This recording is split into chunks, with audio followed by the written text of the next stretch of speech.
you can see, I couldn't help myself and I started to ink this little sketch I did by Raphael again. I'm only going to have time to do 3 layouts this time, so I'm not going to fill this little square in unless I get really inspired to do that one. But, yeah, I'm going to go ahead and start to, because I already erased the layout that I did right before this, and then I'm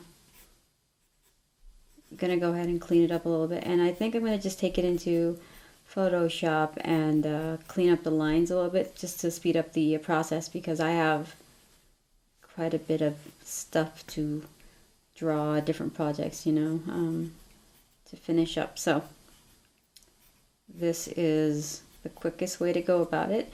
I have a template for doing cover layouts. So this is actually something I created, scanned, and printed it out so that every time I need to do a layout, it's just quicker for me than having to do it from scratch over and over again. And I also have the same thing with comic book layouts. I, scanned in a blue line. I'm sorry. So it's Eon, but it's like they have the blue lines on there, so it's already been laid out. The template's already there for me. So I think this is going to be Raph in the front for this one. I think that with a couple of them, I might change out the turtles for the front, the turtle in the front. So maybe one of them will be Leonardo. My favorite is Michelangelo, so I might try one with Mike. We'll see. He's taking up a lot of space. You know what? The logo is going to go down here, it looks like, for the IDW logo. It's pretty big. So I'm probably going to have to shrink this so it fits on 11 by 17 and it doesn't get cut off. So I'm going to have to add a little bit more down here and make sure I don't have too much down here and push everything up a little bit. Give it some room here.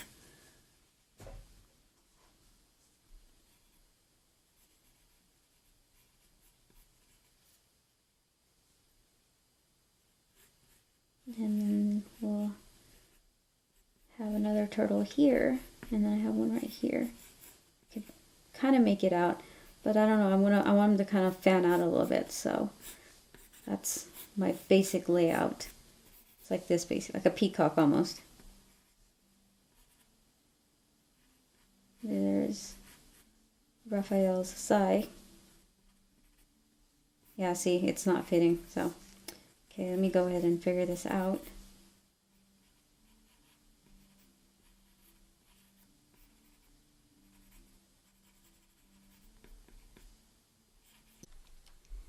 Day 2, I am actually doing this in Photoshop, just the outline, the layout, just because it's easier and, have to get this turned in today so that I have time to work on the the layouts and everything on the paper, because I'm going to go ahead and print out the one that they pick out and light table it, and then start doing the inking and stuff. So, it's a pretty tight deadline, but it's not super tight like my Lola days and stuff. So, yeah, this is what I have so far. Normally I would do about 3 at least, but if I'm in the groove of things, the more I do, the better, because then I could pick out my favorite ones. And yeah, I have to admit, these were super fun to do. And funny enough, it started snowing, even though it was not in the forecast, and I wasn't expecting it. We didn't put up the Christmas tree yet, but look at that, it's full on snowing. I'm gonna check the forecast on my cell phone to see if maybe they changed it. Look at that. There's snow everywhere. Okay, I'm going to go ahead and get this done because I still have to do Lady Mechanica and Lady Death as well. So this is going to be a pretty busy weekend. I need something for them to step on so it doesn't look like they're just floating in midair, just posing. So I'll figure that out. Maybe some boxes or whatever.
Normally I don't have to turn my light on, but it's so dark. Okay, I'm just doing a simple background. We have foot soldiers. I don't know if that's what they're still called right now, but I have foot soldiers in the background. I accidentally, I don't know, like hid the layer, deleted it or something, but he's no longer in the background, so I have to draw my foot soldiers from scratch. Just the silhouette because they're going to be in the dark, but I need to make sure that their shapes make sense and they're not like, you know, 4 toes and feet and legs and stuff like that, because should be a real shadow.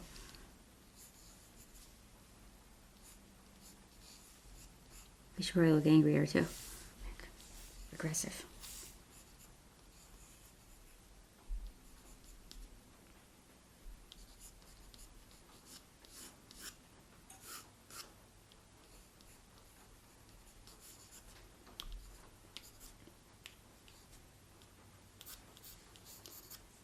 The amount of covers I've had to do that I wasn't able to film is, I realize there's quite a few of them in between all this.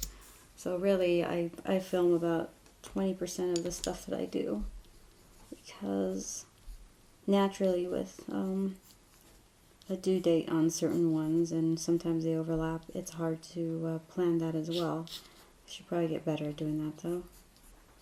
But I feel like the ones that I really want to film, or I can film, I tend to find a way to do it. It's not a complete loss.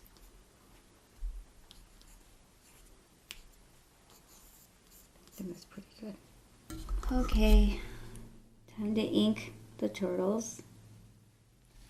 I have been looking forward to this because I planned to spot all the dark ink around them and have like this really cool glow in the alley. So hopefully it turns out the way I planned it, as always. In fact, you know what? I forgot. There's something I have to edit.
I have a lot of inking to do today. In fact, I have 3 Lady Mechanica pages to finish.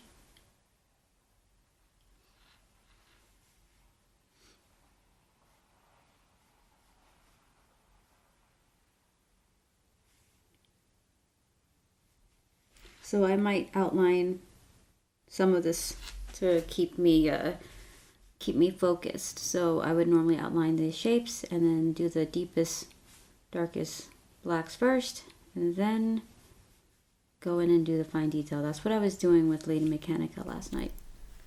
You know, I used to be pretty intimidated or get really nervous when I have to draw multiple characters on one page, and even, you know, inking and coloring them, because it looks pretty overwhelming.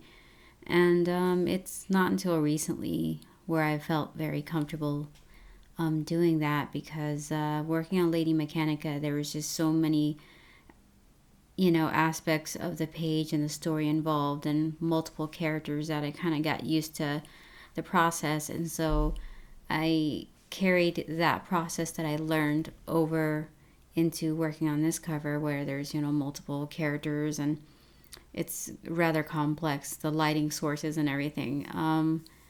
So I was less intimidated working on this piece. And also another thing that I did with this one was I actually, did the layout, on the computer after I did my paper layout, but I really tightened the layout. And after I got the approval for the specific cover or the concept that you picked out, I was able to add more detail into the digital layout. I blew it up on 11 by 17. Basically, the file was 11 by 17. I printed it out on printing paper, and then as you saw at the beginning, I light boxed it. So it gave me just enough detail without being overly detailed, where I was basically just tracing my own lines, but it was just enough where I felt confident that I was going to get the cover done on time, and it was going to be the layout that they picked out, and that the movement, the fluidity was still there. The problem with maybe having too much detail in the layouts is it feels stiff, and there's not a whole lot of nuances that you could put in with the inking and stuff. That said, this was a lot more streamlined than usual, and I felt more comfortable working on this. I know you've seen, some of you have seen my episodes in the past where I would basically draw the layouts. If not on the paper itself, it would just be, really rough layouts that I would light box over and then try to draw, and I'd erase so many times. And if you have tight deadlines, that's not something you want. So it's like there is just an aspect of knowing where to speed up my process so that I could focus on the really important things that I think mattered the most. And I learned to embrace that, because for the longest time I would just shy away from it, no, I gotta draw everything on paper. But it's not the best strategy. I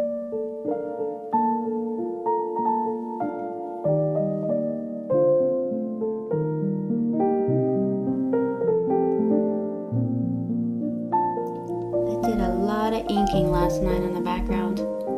In fact, it was one of the more interesting and exciting things for me, since I was trying a new technique with the flat brush. So this is what I used for the, you could see the lines. I'm going to try to do a little bit of it today, and I didn't have a chance to record it last night because I was in such a groove and in a hurry to get it done, because I have obviously a lot of Lina Mechanica still to ink and pencil, and yeah, it's gonna be another long day of work, Not a bad thing by any means, because I think I said last night I get to draw Ninja Turtles. How hard could it be? I don't think I say this often enough, but when I'm working on a cover or a comic book, usually I'm doing a couple covers at a time, or working on a book and some covers, and vice versa. So I'm spending about, anywhere between 9 to 10 hours a day drawing, and then, all the administrative business stuff in between, and having a little bit of time to cook and do all those things at home. But a lot of times I'm drawing constantly, and sometimes I'm so exhausted I don't actually turn the camera on and start recording all that. I mean, at some point, I think pretty soon here, I'll probably start doing that, because I'll be working on my own creator-owned project.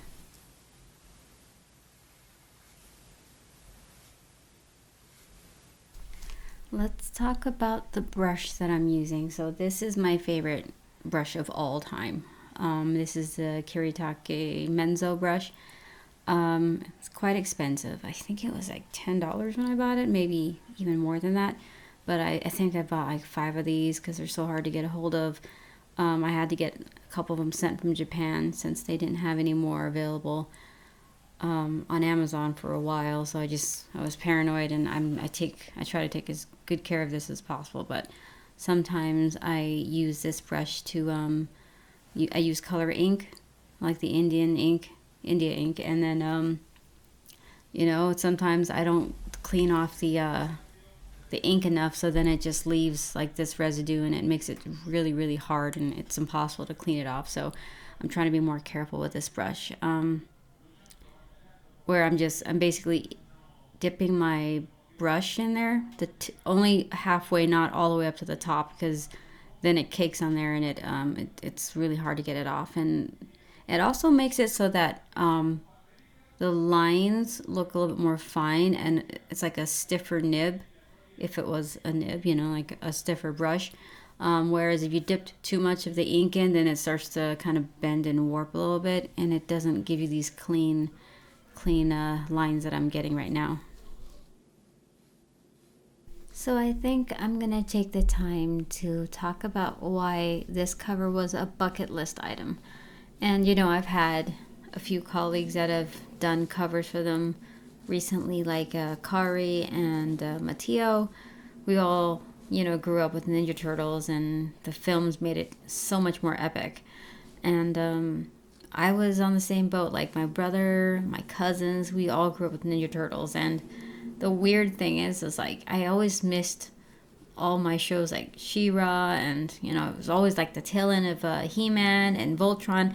Like the morning cartoons was so weird before you had to go to school, and I never woke up early enough to be able to watch all of anything. But what I got to see was Ninja Turtles. I guess I woke up early enough for Ninja Turtles, got to see the end of it.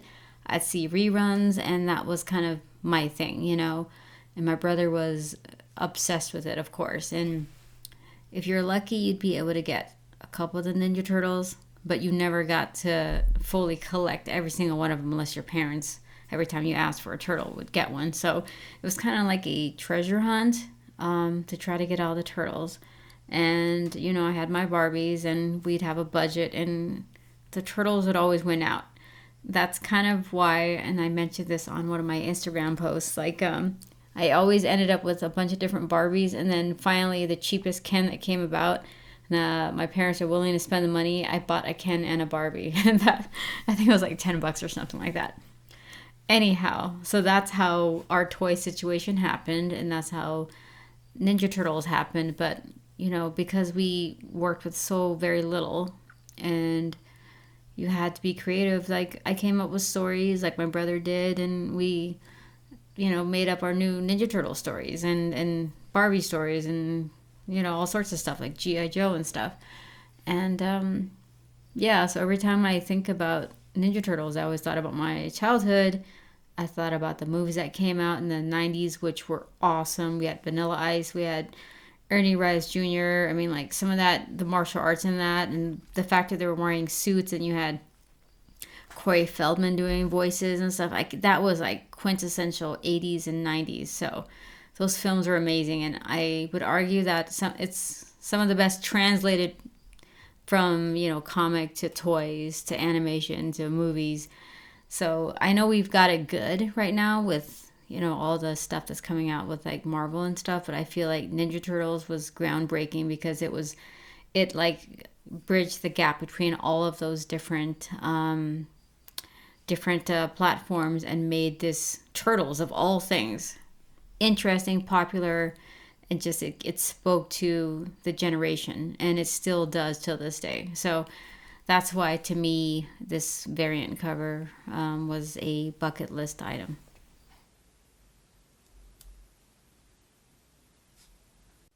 I totally spaced and forgot to record the progress on coloring this in Photoshop and Clip Studio. It was mostly Clip Studio.